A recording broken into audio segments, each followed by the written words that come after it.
Hey homebrewers, welcome to another video here at the Malt Miller. My name's James. I'm Mark. And in today's video, we're going to try and answer a very important question, aren't we, Mark? Absolutely, yes. Yeah, we're going to try and find out what the difference is between an IPL and a cold IPA.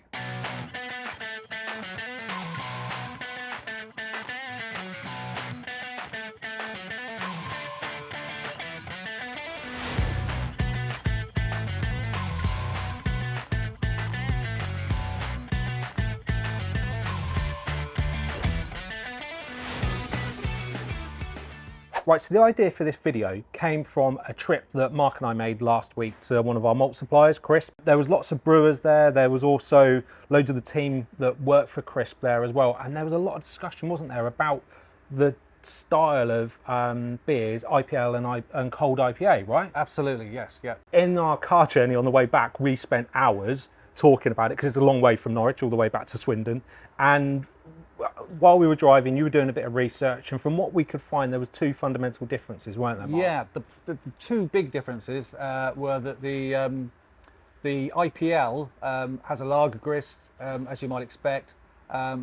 It's hopped quite heavily, a bit like an IPA might be, but it's fermented cold like a lager. Yeah. Whereas the cold IPA, again, it has a lager grist as such, but it has added adjuncts, which sort of dries the beer out a little bit, gets that alcohol pushed up, makes it still really crushable. Yeah. And it's brewed, fermented with lager yeast, but it's fermented warm. Yes, at ale temperatures. Yeah. Right, okay. Yeah. Mark's found us a recipe that we're going to adapt to suit both styles. So we're going to keep it really, really similar so we can really stand up at the end and go, what's the difference here? Mark, do you want to talk to us about the recipe that you found? Yeah, sure. So for the cold IPA, it's 70% Pilsner malt, 30% flaked rice. That's it for the grist. Yeah. We've got a lot of hops going in. The main difference in the grist between the cold IPA and the IPL is the IPL is simply just going to have the Pilsner malt. Yeah. So no adjunct in there at all. And that's going to have a big difference to the finishing ABV and put both beers within their loose style guidelines, Yeah. right? So the IPA is going to finish around about 7%, isn't it? Yes. Yeah. And then my IPL is going to be about 4.5%. So again, we'll be able to see the difference there, right? Yeah, absolutely. Both fermented with the same yeast? Both, yeah. Saf lager 3470 is what we're going to use. Both fermented with the same. The lager obviously going to be at lager temperatures, and we'll do the cold IPA at ale temperature. So Mark, what are the hops that we've got going in both of these beers? Because they're both going to be quite dependent on the hop presence, aren't they? Yeah. We got Mosaic, Yeah. Centennial, Cascade, Chinook, and Amarillo. Oh wow, fantastic. So a really, really punchy combination of hops we've got going on Yeah, there. absolutely. Yeah. Excellent. We're going to be using another product today in our recipes called Flex. Flex is a hop extract, and you add it to the boil at 60 minutes to achieve your IBUs. So it's purely for bittering. It doesn't add any flavour or aroma or anything like that. And it's a really useful tool in the brewing process to achieve a consistent and repeatable result. And it's cost effective because you're not using hops to do that. You're using an extract. Mark's IPA, you're aiming for about 70 IBUs on yours. 70, yeah. So we're going to add just enough flex to achieve that. And on my IPL, because it's a lager, we're going to be going for a little bit less, around about 50 IBUs. Mark, should we crack on? Let's do it.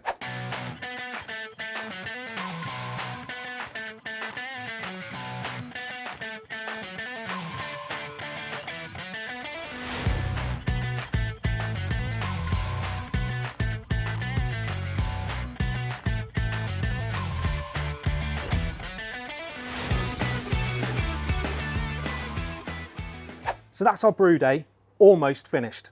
We're transferring our wort into the fermenters. It's been a longer day than we anticipated though, hasn't it, Mark? It has, and it's been very hot with it, so has. it's been a bit of a challenge. Hottest day of the year, 2 brews on a mezzanine floor in a warehouse. Yeah, it's been warm. Yeah. We also ran into a couple of tricky points, didn't we? Especially with your cold IPA. What was the challenges there? Yeah, the main issue with that was the rice that was in the grist there. It made for a very slow recirculation, so Yeah. the mash was slow. And the same when it came to the sparge. Yeah. That was very slow as well. We did have to get in there and give it a move about to get it going. But Yeah. I mean, we got there in the end, but it did extend the day a bit more than we thought. Yeah. By comparison, my cold IPL was pretty much just straightforward, wasn't it? Yes, yeah. But it's good to know, you know, we're obviously doing this as an experiment so that you know exactly what you're going to be brewing at home if you try these recipes. So if you are going to do the cold IPA, be forewarned, it's going to take a little bit of time, especially with the sparge, because of that addition of all the rice, right? Yeah. So all that's left for us to do is finish tidying up, get ourselves home, have a pint. I think it's well deserved. Yes. Get these fermented, and we'll be back in a couple of weeks to do a taste test side by side of the two finished beers to see if we've answered the question. So it's been about 4 weeks since Mark and I had our rather warm brew day up here, brewing our cold IPA and IPL. Mark, anything to note at all on the fermentation of the two beers? No, it was all pretty straightforward. The IPL took slightly longer than the cold IPA, as you'd expect at lager temperatures, but no, it was all pretty standard. Both beers are finished and been carbonated up now for a few days. What can we say in terms of, well, should we start first of all with appearance across the two beers? Yes, yeah. So in my right hand, Yeah. we've got the IPL. I mean, it's really quite bright, isn't it? Very clear. Yeah, it's a nice clear beer, yeah. There's a nice kind of fairly stable head, as you kind of would expect for a lager. Yeah. So how about the cold IPA? What have we got to say in terms of appearance on this one? Yeah, this is slightly more hazy. Obviously, there was the adjuncts used in the grist for that one, but it's still, you can still see through it, but it is slightly more hazy than the lager. Maybe that might be due to the ale temperatures that it was fermented at, perhaps. Could be. You know, it's, one thing maybe. I mean, when you look at them side by side, the colour is almost spot on. Yeah. Between the two. I'd say probably the cold IPA is a touch lighter. Lighter, yeah. And again, that might just be because of the adjuncts used, right? Yeah. Okay, so should we go in for some aroma? Let's start with the IPL, shall we? IPL, yeah. What are you getting there, Mark? A little hint of diacetyl, not loads, but there's a little. Yeah, I'm getting that, just a touch. But there's a nice sort of fruity aroma. Yeah, definitely, and that almost balances out the diacetyl, but there is just a hint of it there, and I think probably that will dissipate with a little bit more time. Yeah, a little bit of lagering time. Yeah, just leave it in the keg for a bit longer. Okay, let's go for an aroma on the cold IPA. Now they should be fairly similar, right? Because it's the same hop schedule throughout. So let's see. So should, I think, is probably an interesting word to use there, because they are completely different on the nose, aren't they? They are, yeah. What are you getting there? That is, I was going to say slightly phenolic. It's probably very phenolic, I would say. I don't know if that's due to the warmer temperatures that the lager yeast was fermenting at. Yeah, I think probably it is. I mean, I'm getting exactly the same. There's like almost like a spiciness to it, isn't there? Yes, there is, yeah. Yeah. I don't know, would you go as far as clove, but there's something there. Yeah. But the hop presence is still there, but it feels like it's kind of battling with that phenolic, yeasty aroma as well, doesn't it? For sure. Should we have a taste? Yeah, let's do it. Yeah. Which one are you going for? Let's go with the IPL first. IPL. So this is about 4.5%, just Pilsner malt and the dry hops and the hop schedule, which we've been through previously. Let's see what the mouth feels like. For me, the mouthfeel on that is actually spot on for a lager, isn't it? Yeah. Smooth, almost on the borderline of soft, but then the bitterness from that flex that we used really cleans it up at the end, doesn't it? Anyway, let's go for the cold IPA and see where this is. So before we taste this, we should expect this to be far more bitter, because we went for a higher IBU count on this, closer to 70, whereas this we were aiming for 50. Yeah. So yeah, let's see. Let's go in.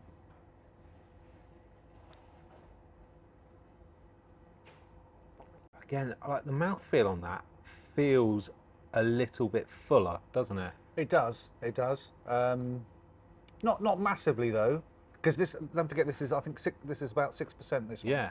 It doesn't feel. It doesn't drink like a 6% beer. I wouldn't have said necessarily. No, definitely not. It's definitely, I think, closer to kind of what you'd expect from a pale ale. Yes. But it's because of all that rice just adding tons of fermentable sugars. It's really interesting because they are completely different, aren't they? I don't know about you, but I find that phenolic thing carries on in the mouth and the flavour profile with the cold IPA. And then you get hit by kind of a boozy note almost. Yeah, I agree. The phenolic, it does sort of mask the hop flavour a little bit. Yeah. But you definitely get that boozy notes on the back end. Yeah. Yeah. So back at the beginning of this video, we really wanted to try and unpick what the differences were between an IPL and a cold IPA. And I think we've kind of done that, haven't we? I think we have. They're two very different beers. If we've done them justice, they are two very different beers. Very different. What would you pick if you were given the choice, having tried both of them now, Mark? What would be your go-to out of the two beers? It would be the IPL, I would say. Yeah? It's slightly fresher, more rounded. I think it's the better beer of the two for me anyway, for my palate. Yeah, I think I'd have to join you on that. Don't get me wrong, I could drink both of them happily, and especially on a hot day, I think the cold IPA would get you very drunk very quickly because it is quite smashable. It is. But obviously it's got that higher ABV, which, could be dangerous. Yes, it's hidden quite well, isn't it? Yeah. But the IPL just feels like a more balanced beer, doesn't it? It is, yes. Yeah. The hop presence is there. There's a really nice cleansing bitterness to it. For me, that would be summer afternoons, barbecuing with friends. You could just go through pints and pints of it, I think. Yeah, I agree. And that little hint of diacetyl it's got, as I say, another few weeks in the, lager in. It's going to be a lovely clean beer. Yeah, excellent. First of all, we'd love to hear actually what your experience is brewing either of these styles of beer at home. So please hit us up in the comments below. Also, I want to say thanks to Mark for helping me out with this little experiment we've been doing. It's been fun, hasn't it? It's been great fun, yeah, thanks. Subscribe to our YouTube channel, hit the bell for notifications, and if you've enjoyed this video, give us a thumbs up. You can also follow us on Facebook, Instagram and Twitter to keep up to date with everything we're doing here at the Malt Miller. Cheers, have a great brew.